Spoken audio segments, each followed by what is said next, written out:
And there is the red shirt support, aimlessly wandering into the mid lane, dying a tragic and senseless death. The team fighting, once again appalling from the red shirts. They are destined to lose yet another game.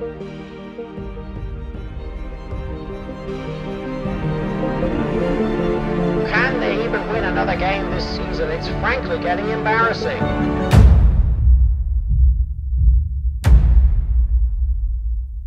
One, two, three, is this thing on? Hi everybody, I'm back, and quick confession.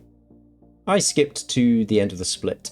We're forward in time, there's a big time jump here, and the reason for that time jump is that we lost every single game between the previous video and this one. So that's the situation, but there is some good news, because when the split ended, the transfer window opened. And that means we've recruited some new players. In fact, we've actually recruited a new player in each position and fired some of our old players to make space for them. But enough about them. Let's think about the future. So each of the new players we've hired, they're not necessarily the finished article, but they're way better than all the players that they are replacing. There's a mixed bag as well in terms of their personalities. Some of them, like Rafuma, are very proactive in terms of making calls on comms to their teammates, and some of them, like Frosty, well, aptly named, I guess, because they don't talk. Anyway, the more interesting thing is that each of the players that I have hired have an age of between like 16 and 17, so they should improve a lot. And also, if we go to this screen, we can see that Baguette, for example, very high potential. In fact, all the players I've hired have very high potential. And what this means is that the cap on each of their attributes should go up to 80 plus, which means they all have elite potential. And to help them reach that elite potential, I've hired some more coaching staff. Woo! So we've got some really great new staff, such as this guy who has incredible coaching attributes. My word. And that means if I look at a training plan for some of our players, you can see that the efficiency is a lot higher than it previously was. So our players should improve much more rapidly. In fact, if I go to this screen and change it to monthly, because our players have been here with us for a couple of weeks, you can see Rafuma, for example, he's already gained 6 points in his mental attribute. So everybody is improving. Now the rivals in the league, they've all been hiring players as well. So, you know, it's not going to be a cakewalk, but we're a lot better than we were before. The other thing that's very different since our last video is that there have been not one, not two, but 3 patches. And there's so much stuff here to cover that I'm not going to go into it all in a load of detail, because that I would be talking about this for a long time, and I think that would be probably not very interesting to watch. So I'll give you a quick summary instead. Hitman has been buffed quite a lot. There he is. He is probably in a really strong spot at the moment. Plague Doctor has been buffed not once, but twice since our last video, so they too should be in quite a strong position. We also often pick Dokaibi, and so the fact that they've been buffed is possibly good for us. But in terms of nerfs, Shield Bearer has been nerfed, Sniper has been nerfed, Ice Mage we often use has been nerfed, so there have definitely been some nerfs. I'm going to have to spend some time really thinking about how significant each of the changes has been. Okay, so I'm going to slow things down a little bit while I talk about what I've done. Because what I've done is experimental. I have put Ogre in as our carry. They are our bottom laner, supported by Plague Doctor. And my reason for doing this is that the opposition have Ghost and a character called Prisoner, who's very much an engage type champion. They also have Cavalry, which is very much an engage champion. So, what does Ogre want? Ogre wants people to engage on him. So, and Ogre although typically a support, because their attack stat and their wave clear isn't very good, their attack stat has been buffed in this patch. And they have an insane buff on their ultimate, which has had its cooldown reduced from like 50 seconds to like 29 seconds or something crazy like that. So I'm hoping we can get our ogre very, very fed. I figured since Don Ivy has been buffed, this doesn't look so great. I think that's a dead ogre. Enemy lineup, their top laner is actually very, very scary. They are very, very strong. But their mid laner, who just died, very, very nice, is not very good at all. So that's the weakness on their team. So we'll see if we can make it work as... Ooh, the enemy team get the best of us there, I think, although looks like they are also backing off. That's going to give our top laner time to farm away in the top lane.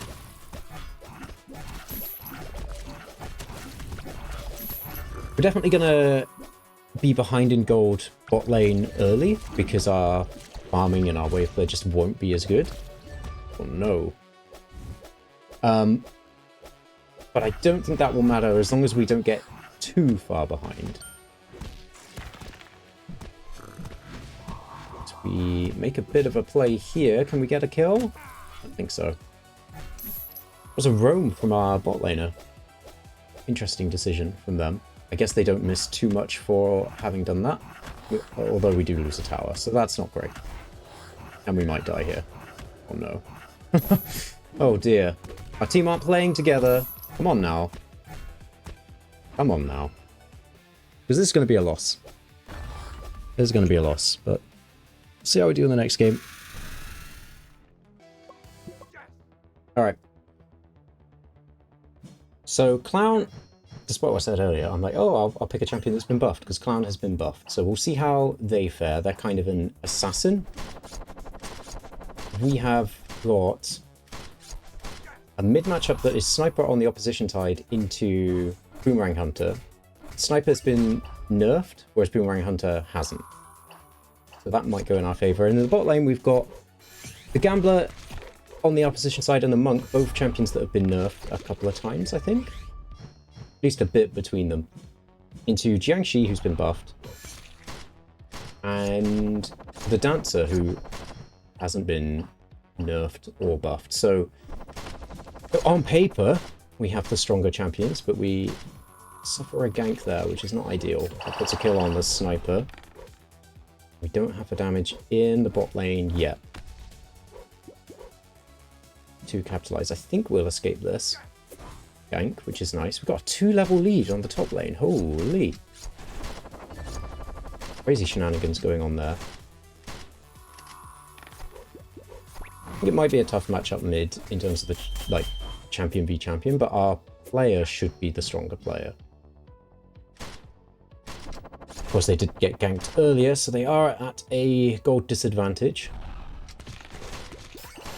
As we join the battle for the first Serpent, the entire enemy team's going to turn up. We keep our top laner in the top lane, as usual. It looks like it's going to work out for the enemy team, unfortunately. Ninja getting a double kill, but they don't take the snake. And our top laner has taken a turret already. They might take another. They don't. Actually, that's pretty good for us. Oh. Oh, God. Okay, that's not good for us. That's really not good for us.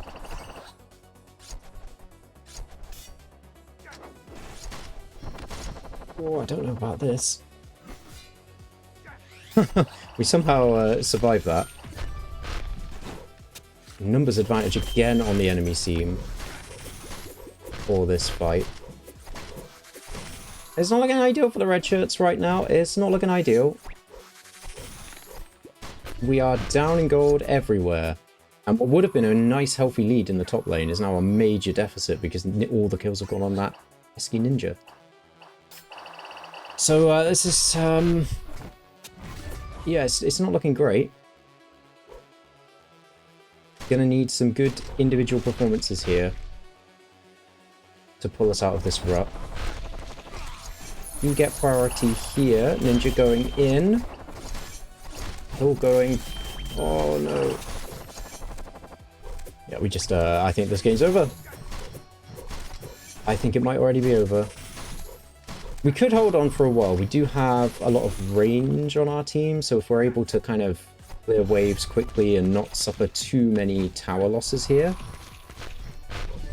then, you know, we can play for some more team fights. Gambler has a really powerful ultimate if they can land it on multiple champions. It's a big charm. Kind of like a Seraphine ultimate, I guess, in League of Legends parlance. And I think that played a big factor in that fight. We just haven't found any kills on our carries yet. Only one kill on our team. Leading turrets in the bottom lane. Gonna lose this objective too. So yeah, not looking good. Well, that's a kill. I'm not gonna be able to stop that. Yeah, I mean, I think we're completely cooked. But I mean, like, it's just frustrating because all the kills happen to go on the Ninja, and Ninja can be complete and utter crap. Because they go in, and if they don't get the kill, well, they're now dead. But, I mean, they've scaled so strongly now that I guess, you know, we're just going to get blown up every time they look at us.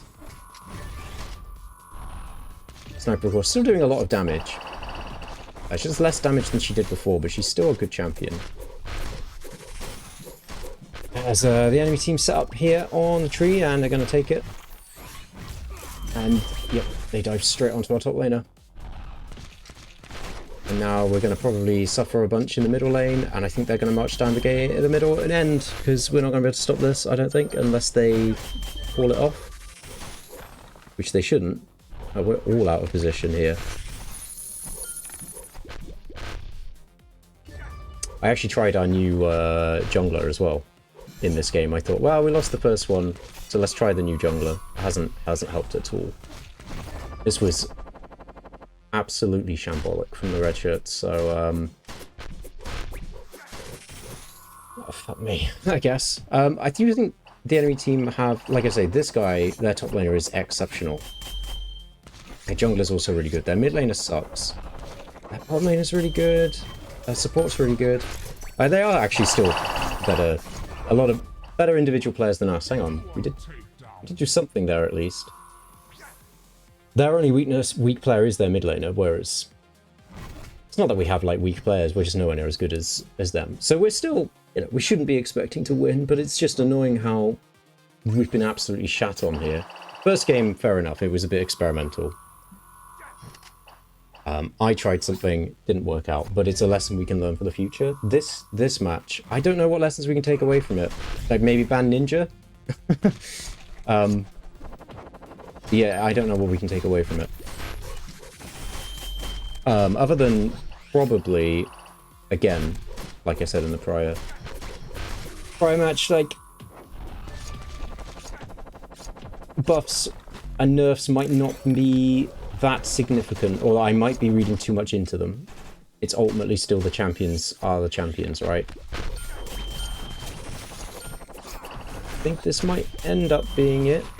We do pick up a kill on the Ninja. There is no shutdown mechanic in this game, which if you played League of Legends, when an enemy player is doing exceptionally well, or doing very well, they'll be worth a lot more gold when you finally kill them, and that can swing the deficit that the losing team is behind by quite quickly. But in this game there is no such thing. So killing the Ninja didn't really amount to much in the end. Well, that sucked. Let's play another game. Here we are. Second match, Avalanche Giants. They are yeah, and they got some good players on their team. They're not as scary overall as the other team we faced, but I'd say all their players are at least pretty good. We've got Sniper back in our team, but Shieldbearer has made their way over to the other side. So my strategy this game is we've got a little bit of CC in the bot lane on our support, and they're a bit tanky. This looks unlucky. We've obviously got Sniper in the mid lane. We've got an IB, it's a classic, in the jungle. That gives us some tankiness and some front line. And Vampire's obviously a mix of like front line and damage. So hopefully, again, it's a kind of protect the president team with our sniper. Top lane, oh, we're struggling at the moment. I think Pole Warrior probably is favored in that matchup. This is presumably a kill. Oh, sniper manages to make it out. Good. Yeah, and the reason I think Pole Warrior is favored is A, they've been buffed. But B, they just have a few more tools to get in, get out than Fighter does. I think they're better at punishing, although that was a nice stun. So we're just hoping our top laner can kind of survive, weather the storm, stay relevant. As we get to set up on the first objective. Enemy bot lane looking a little worse for wear, so I think we might actually pick this one up. We are going to lose the mid tower. There is a gank going on here. Nothing we can do about that. Top lane looking rough. We're behind everywhere, except bot lane. But we did pick up the first objective, and this could be a kill. There's a big charm. It doesn't matter. Fortunately, the kill went on our support, which does kind of suck. But not dueling there. If we can get a tower back in the middle lane, that will obviously be a big deal. Especially if we can get a kill on the Berserker. That's nice. Enemy bot lane forced to retreat. Oh no, this looks like another kill. Yep. So top lane is going badly. Top lane is going very, very badly. But other than that, we've kind of stabilized. This could be a kill. Yeah, nice. Solo kill. So I'm liking the vampire pick at the moment. And this, oh, if we can pick off the Pole Warrior here, we do. Another kill over to our jungler as we set up on the Morgard. And we finish off the Berserker. The Gambler ult misses. Sniper joins the fray. Ghost looking for a fight. Vampire's gone in deep, takes her out. The Berserker, the Gambler, is going to get away. I guess it was a net neutral, but we'll take it. Massively continues to build up for the opposition top laner. That is pretty threatening. But we do have strength elsewhere on the map, and we got numbers here. Very nice. A double kill for the fighter. That will help the gold deficit to the Pole Warrior in the individual matchup. Pole Warrior on their own. Not strong enough to 1v5, I'm afraid, mate. So we take the tree. Come on, red shirts. Come on. Oh, well, yeah, we'll also take their life. Why not? A villainous, murderous bunch we are. Yeah, this is good. This is good. Can we steal it? We did not steal it. But we've got big wave. Heading towards top tower and mid tower here. Vampire in a spot of bother. And they go down. But not before we take a tower, question mark? No. Fighters should get away, though. We did take a top tower, I think. And should be able to push a nice big wave into the second tower on the bottom lane. Some more gold. Fight's going to break out. Early advantage for us. And yeah, the empowered minions from the Morgard buff do make it very challenging for the defending team to fight within the wave. Look at this, we're just methodically taking each tower. Big engage from the Pole Warrior. They don't have the damage. Some ultimates exchanged, but I don't think anything more will happen. It's tree time, probably. Although everyone's currently chasing the vampire. So, quite disjointed from both sides at the moment. Both neutral objectives up. I feel like if we can take the tree with reasonable casualties, that might be a dub. Well, full kill. Look, our jungler 404 at the moment. Sniper has got 10 assists, only the 1 kill, but also not taken out yet. We should be able to just march down as a team the middle lane and end. I don't think this dragon is relevant, or serpent is relevant. And there's nothing that Shield Bearer can do to stop this, surely. We just gotta push. Push! There we go, that's more like it. Alright, game 2. It is time to see the Illusionist for the first time on our team. We've also gone for the Hunter in the jungle, which is, I don't think, a pick that we've gone for before, but my logic was, I want some burst damage. We've got Hitman in the top lane, and we've got Executioner paired with the Lightning Mage in the bottom lane. So that gives us a lot of damage that can be split across multiple champions, as well as a hook. And the potential lockdown from the Lightning Mage's ultimate. And look at that. Solo Bolo for Frosty. I think that must have been something to do with the taunt, just keeping the turret aggro on the enemy mid laner. That's good. We've obviously got the kind of the taunt and the fear from the Illusionist, as well as some of the lockdown from the Lightning Mage. We are a very fragile composition, for sure. But I mean, I think the enemy are pretty fragile too. So we'll see ultimately how that all pairs out for us. Is this a kill in the top lane? It is a solo kill for our top laner. Hello, Future Mus here. Yep, the game ended up not going great. Illusionist has terrible wave clear, so they got destroyed by the Bomber in the mid lane, because they have great wave clear. And to be honest, our players just didn't find any good picks, made some silly mistakes, and, well, we whiff on the hook. I think we need to back off a little bit here, lads. Be a bit more respectful. Be a bit more respectful. That was disrespectful. That was disrespectful. And look where that's gotten us. You gotta respect your elders, you gotta respect your opponents, and you gotta respect the sanctity of the game. And if you don't do that, you win. So, right, we are looking at the Taoist in the bottom lane.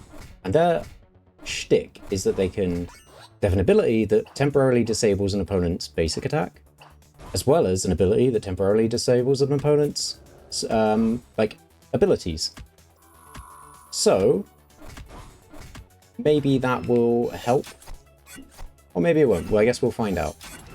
We've got the Dancer down there as well. We've got a weird matchup in mid because we got Ninja on our side into an Ogre.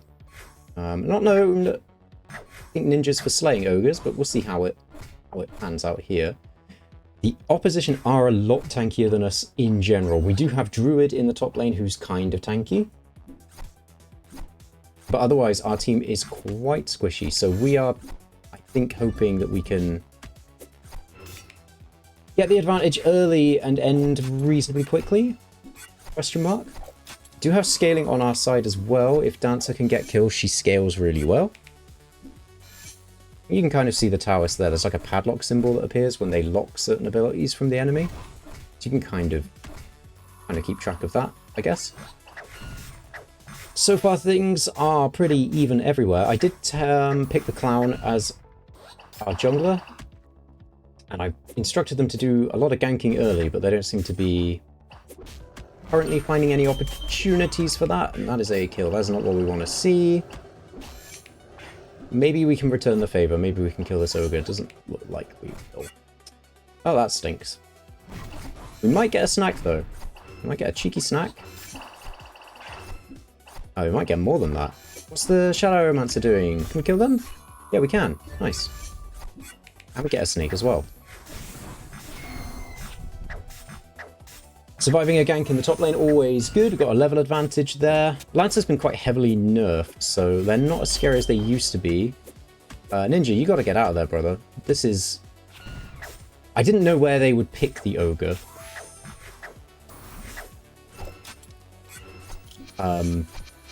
In hindsight, if I'd known, I would have put Ninja in the top lane. Ooh, very close to a kill, very close. Still, our job isn't really to worry too much about Ogre. I think it's to worry about the rest of their team. So we pick up a top turret by the looks of it. Very nice. Yeah, I'd really like to see Dancer popping off in this game. I'm just going to make a great escape. As we get a bit of priority for the Morguard objective. Lancer Weapon engage. Ninja's been blown up already. Oh, fuck me. This isn't looking good.